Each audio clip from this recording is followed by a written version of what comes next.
What's going on, people? Welcome back to part 2 of how to build your trading edge. Now, the main topics that we're going to be covering in part 2 is going to be risk management, what time frames that you want to be trading, what sessions that you want to be trading, and how you're going to be dealing with news events, and a few extra bits on the side. So it's very important that over everything that we've gone over and everything that is coming up in the next videos is gone over in a piece by piece kind of approach. So what you need to do is you need to, for example, if you're looking at risk management, you need to get your risk management sorted before you move on to the next thing. Same as in the next video, we're going to be looking at concepts. So you need to go through each concept and completely understand each concept before you move forward to the next concept. And then in part 4, we're going to be looking at narrative. And this is where you're really going to struggle if you haven't got the rest of this done. I really don't understand how people expect a trading plan to work if they're not going to understand every single intricacy of the system. For a lack of better things to think of, it's like being a footballer and playing in defense, and then you only learn striking, right? Like, how are you going to defend if you're only learning to do one thing, the entries? How are you meant to defend your capital and be consistent and profitable in the long run if all you're focusing on is striking? So risk management, what is your appetite for risk? Now, you might be trading on a smaller personal account at the moment, and your risk appetite might be 50% of your capital, right? Now, you might want to take 10% per trade on your smaller capital, because ultimately what you're trying to do is make money. Now, this is the wrong approach to be taking. The way that you want to be thinking about this is, what is your risk appetite for a larger account? What is your risk appetite for £100,000 or £200,000? Now, as we all know, we all have funding challenges and prop firms available to us nowadays. So this is where we should be building our ideology around, our risk management. This is obviously one of the most popular ways to be able to get to a full-time status. So if you're used to risking, 1% on your £1,000 account and you're only risking £10, right? When you go to £100,000 and you're risking 1%, you're now risking your whole personal account in one trade. How are you going to feel about that? How is your emotions going to deal with that? Now, this is why we try and build a systematic approach to the market, right? What we actually need to do is reduce the way that our emotions can actually affect our trading, right? So let's just say, for example, you are going onto a big, larger account, for example, a funded account. What you actually need to do is reduce the risk, right? You're trying to be a consistent and profitable trader, right? So what you want to be doing is not allowing your emotions to be taking control of you and ultimately impeding your ability to be able to trade and follow your plan to a T. Now, this may lead you to risking 0.25%, but our goal is not to be a millionaire tomorrow. Our goal is to be consistent and profitable. And this then ties in with stop loss placement and not moving your stop loss, right? Because as soon as you move your stop loss, your risk management goes out the window. You need to be able to find a way that you can deal with losses as just a business cost. The way that I see losses is every single loss is a lesson. And if you aren't taking the lesson, then you're taking it to heart. You're taking an issue from it. And if you're going to take an issue from it, then ultimately you're going to be struggling with one of the most prevalent things that we have to deal with, being traders.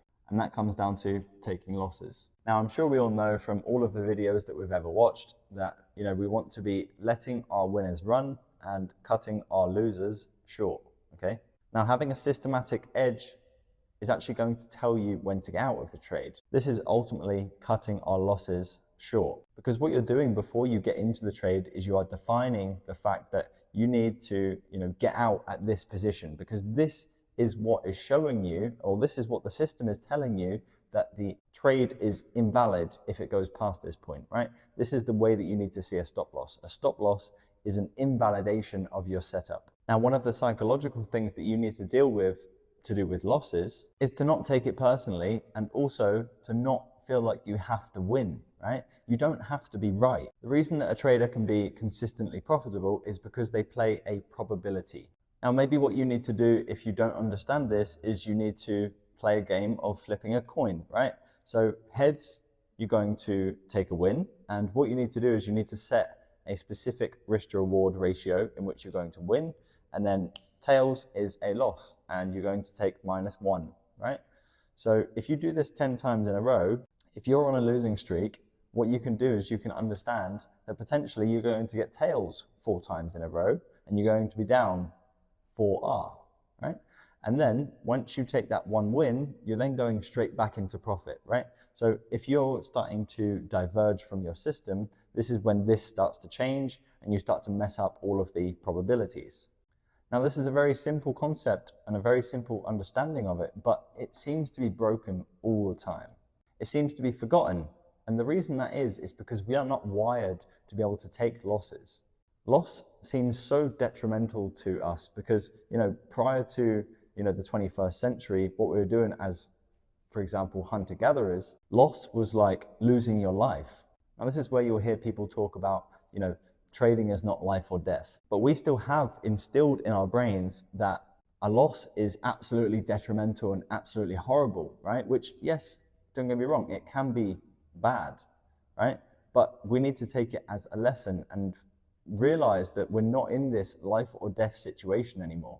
Now, we can't remove these emotions and these, chemical reactions ultimately, because if you walk outside and you nearly get hit by a bus, the first thing you need to do is react. You need to move out of the way, right? And this is what causes this issue, if you like, in trading. So make sure you work out your risk management in a monetary value of how much you're willing to risk, okay? Then what you need to do is work out how much that is percent-wise, right? And then you need to work out your lot size, you need to work out X, Y, Z, right?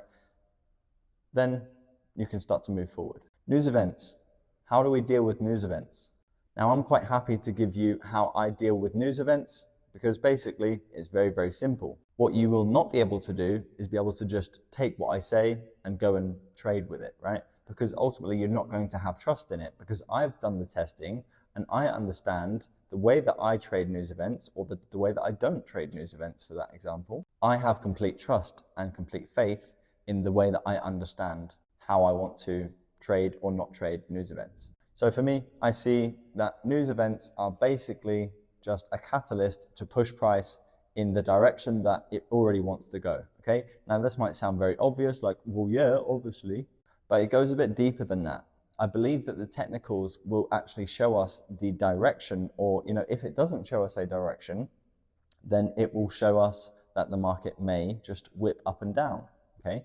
So there is specific things for each news event which actually can be seen or foreseen in the technicals on the chart. Now, going back to sessions and timeframes, right? Now, this is one of the things that we spoke about in part 1, which is basically how much time do you have to be on the charts, right? This is then going to assist you with what sessions you could trade, what timeframes you want to be able to trade, and ultimately this is going to reduce the amount of effort that you need to put into things that may not even align with your day-to-day routine. Now, I posted a post on my Instagram. If you haven't followed it, go check it out. It's at PawnFX with no spaces, no dots, no anything, right? PAWNFX. If you have Instagram, come check me out, drop me a follow.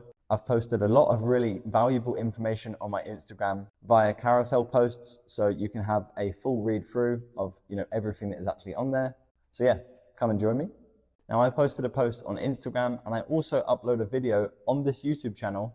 It's right here if you want to go check it out, on the specific phenomenon that happens in each session. So if you haven't seen that video, make sure to go check it out. I'm sure it will really, really help you with your session understandings. And it may even spark some ideas to give you something to test. So that's pretty much a wrap for part 2. Now we've got all of the boring stuff out of the way, we can now start getting into the technical side of things, how we can look at each concept, what I recommend that you do to be able to test each concept, and a little bit about journaling, and what you need to do to get a full grasp on the system that you're actually building. I hope you enjoyed the video, and as always, take care, and I'll catch you in the next one.